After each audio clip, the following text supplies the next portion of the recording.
સ્થાનિક સ્વરાજની ચૂંટણીને લઈને આમ આદમી પાર્ટીએ ઘડી છે રણનીતિ। ચૂંટણીમાં 12,000 સીટ પર લડશે આમ આદમી પાર્ટી।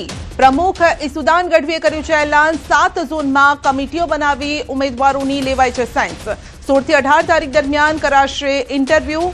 A, B, C ગ્રેડના ઉમેદવારો માટે કરાશે ચર્ચા। જેમાં આમ આદમી પાર્ટી તમામ 12,000 સીટ પર લડવાનું નક્કી કર્યું છે, જેના અનુસંધાને અમારે 7 ઝોન છે। એ 7 ઝોનમાં અમે ઝોન ચૂંટણી સમિતિઓ બનાવી હતી ઇલેક્શન કમિટીની। આજથી એ તમામ જે ઝોનમાંથી જે નક્કી કરેલા A grade, B grade, C grade જે ઉમેદવારો અમારા હશે એમની આજથી ચર્ચા શરૂ થવાની છે। એમાં ચૂંટણીને લઈને ઈસુદાન ગઢવીની જાહેરાત। આપે ઓપન ટુ ઓલનું નક્કી કર્યું છે। જી હા, આમ આદમી પાર્ટીએ નવા લોકોને લડવા માટે મોકો આપવાની છે। 3 દિવસ માટે ઉમેદવારોનું સ્ક્રીનિંગ થશે અને ટૂંક સમયમાં પહેલી યાદી પણ કરવામાં આવશે જાહેર। ઉમરેઠની વિધાનસભા સીટને લઈને પણ ચર્ચા થશે।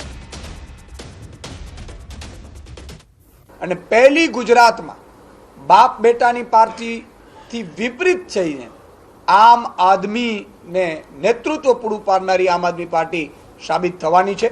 એટલે આજે 3 દિવસ માટે અમે સ્ક્રીનિંગ કરીશું ઉમેદવારોનું અને ત્યારબાદ ઉમેદવારોનું પહેલું લિસ્ટ ટૂંક સમયમાં અમે જાહેર કરીશું। એટલે ઉમરેઠ ચૂંટણીને લઈને અમે આગામી સમયમાં અમારું પ્રદેશ નેતૃત્વ અને રાષ્ટ્રીય નેતૃત્વ અત્યારે ચર્ચા કરી રહ્યું છે અને જે આગામી સમયમાં નિર્ણય થશે એ આપની સમક્ષ અમે મૂકીશું।